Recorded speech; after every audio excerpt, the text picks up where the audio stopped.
Salut à tous, on parle foot. Aujourd'hui on se retrouve pour une nouvelle vidéo. Aujourd'hui on va faire une petite vidéo pronostic sur les matchs de cette journée. On a du très très lourd. J'ai choisi un match par championnat, donc en tout ça fera 5 matchs. Et je vais donner mon avis sur ces matchs. Donc on commence par le championnat français. On va démarrer par Nice-Lyon. Donc ce choc de cette journée, on a d'un côté l'OGC Nice qui affronte l'OL. Donc on a Nice qui a viré récemment Patrick Vieira, qui a gagné mercredi face à Nîmes 2-0 et qui espère relancer une série pour atteindre leurs objectifs. De l'autre côté on a l'OL qui reste invaincu depuis leur défaite à Montpellier lors de la 3e journée et qui a récemment fait match nul face à Brest. C'est un petit coup d'arrêt pour les Lyonnais qui restaient sur pas moins de 6 victoires. Donc clairement une réaction est attendue côté de l'OL, même si Nice aussi va espérer continuer sur le résultat positif de Nîmes. Donc pour moi je vois un match globalement assez serré, avec Lyon qui aura le ballon, Nice qui va se contenter de défendre et jouer en contre. A noter que deux anciens Lyonnais vont jouer avec Nice, Gouiri et Jeffrey Adelaide. Donc clairement il y aura une bonne motivation côté niçois qui peuvent faire un bon coup en battant l'OL. Et l'OL va essayer de se relancer et mettre la pression sur Lille et Paris, car s'ils gagnent, ils prendraient la tête du championnat. Donc pour mettre la pression sur Lille et PSG qui s'affrontent demain soir. Donc pour moi je vois une victoire de l'OL dans la douleur. Je pense l'OL par un but d'écart. Je vois bien un 2-1 pour Lyon, assez difficile à aller chercher, mais qui va quand même faire le travail pour assurer sa place de leader. Donc pour moi, ce sera victoire de l'OL. Ou bien, si vous voulez tenter, pour les Niçois, Nice ne perd pas ou perd de un seul but d'écart.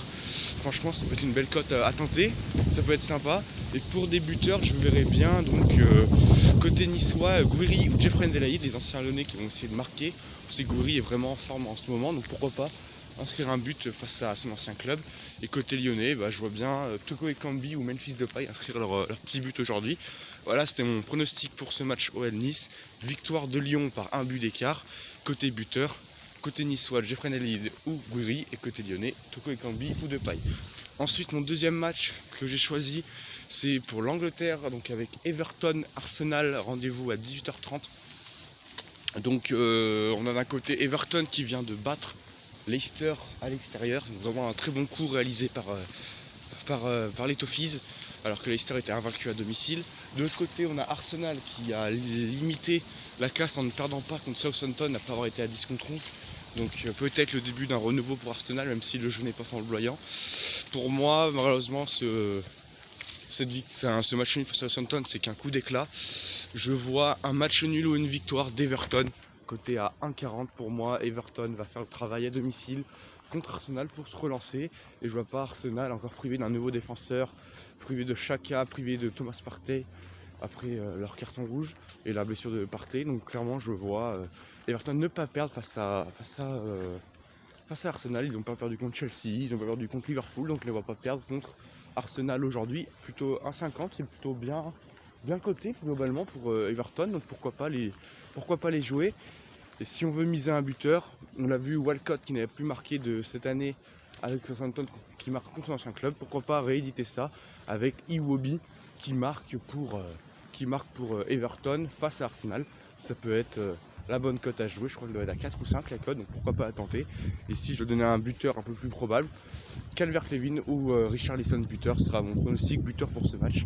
Donc pour résumer, je vois Everton qui ne perd pas contre Arsenal et un buteur Calvert-Lewin ou Richarlison et en grosse cote Alex Iwobi contre son ancien club. Ensuite, mon troisième match, on va direction l'Allemagne avec le top classique de cette journée de Bundesliga. Leverkusen qui reçoit le Bayern de Munich, le leader qui reçoit le troisième. Donc c'est un très très gros match, sans doute le gros match de la journée. Donc on a d'un côté Leverkusen qui fait que gagner en ce moment avec la manière. On l'a vu récemment 4-0 dans le derby face à Cologne. On a aussi le Bayern qui a gagné en douleur, avec de la douleur plutôt, sur sa pelouse contre Wolfsburg. Donc vraiment ça va pas être facile pour les Munichois. Et je vois bien les deux équipes marquées entre ces deux formations. La cote est un peu faible à 1,30. Mais si je devais jouer quelque chose d'autre, j'aurais que Leverkusen ne perd pas ou perdent un seul but. Ils vont essayer de contenir leur première place face à des Munichois un peu plus en difficulté. Donc pour moi, ça sera des équipes marques ou bien Leverkusen perd d'un seul but ou ne perd pas. Voilà, ce sera mon pronostic pour ce match. Avec ça, en buteur, j'ajouterai Lewandowski pour côté Bayern. Ou bien Gnabry si vous voulez tenter un peu plus, comme si longtemps qu'il n'a pas marqué. Et avec lui, côté Leverkusen, si Diaby joue, je crois que Diaby va jouer. Moi je vois bien Moussa Diaby marqué pour Leverkusen. Voilà, c'était mon pronostic pour ce match. Leverkusen ne perd pas ou perd d'un seul but, ou bien les deux équipes marquent comme vous préférez. Voilà, c'est mon pronostic pour ce match. Ensuite, avant-dernier prono, je vais le jouer en Italie avec la Juventus qui se déplace sur la pelouse de Parme. Donc on pourrait se dire déplacement facile, déplacement simple pour les Turinois sur la pelouse du Parme qui est actuellement 15e du championnat. Mais pas tant que ça parce que Parme, on l'a vu contre le Milan AC, on l'a vu contre l'Inter, ils peuvent leur poser beaucoup de problèmes contre les grosses équipes. Donc attention, ça a tout l'air d'un match piège pour la Juve qui doit réagir après son match nul à domicile face à l'Atalanta. Et je vois les deux équipes marquées dans ce match, côté à 1,60 je crois.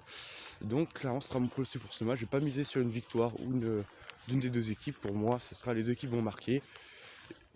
Et côté buteur, je vois bien côté Parme, Gervinho marqué pour Parme, il marque toujours que dans les gros matchs. Gervinho. Et côté Turinois, je vais voir plutôt ouais, Ronaldo si on veut faire simple. Mais sinon je verrai plus on va dire Dybala pour changer, ça fait longtemps qu'il n'a pas marqué. Pourquoi pas Dybala qui marque pour la Juve, je crois qu'il est à 2,80, donc vraiment une bonne cote à tenter. Enfin, mon dernier match va se dérouler à 16h je crois. C'est en Liga, on a d'un côté le Barça, de l'autre Valence. On pourrait se dire que c'est un choc. Pas vraiment, on retrouve deux équipes du top, même pas du top 10, qui sont entre la 10e et la 20e place. On a le Barça qui a relevé la tête un peu là contre la Sociedad, qui a fait leur meilleur match de la saison. De l'autre côté, on a Valence qui est clairement en difficulté, la direction fait n'importe quoi, ils vendent plein de joueurs, ils ont vendu tous leurs principaux joueurs. Et ça risque d'être compliqué pour les Valenciens, même s'ils ont fait un coup d'éclat, on se rappelle face au Real Madrid, qu'ils ont battu 4 buts à 1. Donc attention à ne pas sous-estimer cette équipe de Valence. Mais je vois quand même une victoire du Barça à domicile. Côté à 1,25, petite cote, mais si vous voulez tenter quelque chose d'autre, moi je tenterai le moins de 3,5 buts. Je pense pas qu'il y aura beaucoup de buts dans ce match. Et pourquoi pas que Valence perd par un seul but d'écart, qui pourrait être intéressant à tenter. Donc je vois pas une raclée du Barça, mais je vois pas non plus Valence peut-être accrocher un nul à la rigueur. Donc moi je verrais bien Valence ne perd pas ou perd d'un seul but, ou bien vous jouez le Barça avec moins de 3,5 buts dans le match, qui m'a l'air plutôt intéressant. Côté buteur, on a Lionel Messi, même s'il marque un peu moins en ce moment. On peut aussi jouer Griezmann. Moi je verrais bien Braithwaite marqué pour le Barça, aligné en pointe de l'attaque catalane. Je le vois bien marqué pour le Barça. Et côté Valencien, je vois Carlos Soler marqué. Pourquoi pas sur un penalty ou bien sur une occasion. Le milieu offensif va pouvoir peut-être inscrire un but côté Valencien. Donc voilà, c'était mon prono pour ce match de Barça-Valence. Merci d'avoir suivi cette vidéo, on peut conclure là-dessus. Donc pour résumer, Lyon qui gagne et Nice qui ne perd pas ou pas qui perd par un but d'écart, comme vous voulez. Allemagne, les deux équipes marquent, ou bien Leverkusen qui ne perd pas ou perd d'un seul but contre le Bayern. En Italie, les deux équipes marquent entre la Juve et Parme. En Espagne, le Barça gagne, mais sinon Valence ne perd pas ou perd d'un seul but. Et aussi pour finir en Angleterre, je vois Everton ne pas perdre contre Arsenal. Double chance, Everton ou nul. Merci d'avoir suivi cette vidéo, j'espère que ça vous a plu. N'hésitez pas à liker, à partager, à vous abonner. Si vous aimez ce type de format où je donne mon pronostic sur les matchs de la journée, n'hésitez pas à le dire en commentaire et à donner votre avis sur les pronostics. Mettez les vôtres sur ces 5 matchs. Merci d'avoir suivi, c'était On Parle Foot, portez-vous bien, à bientôt.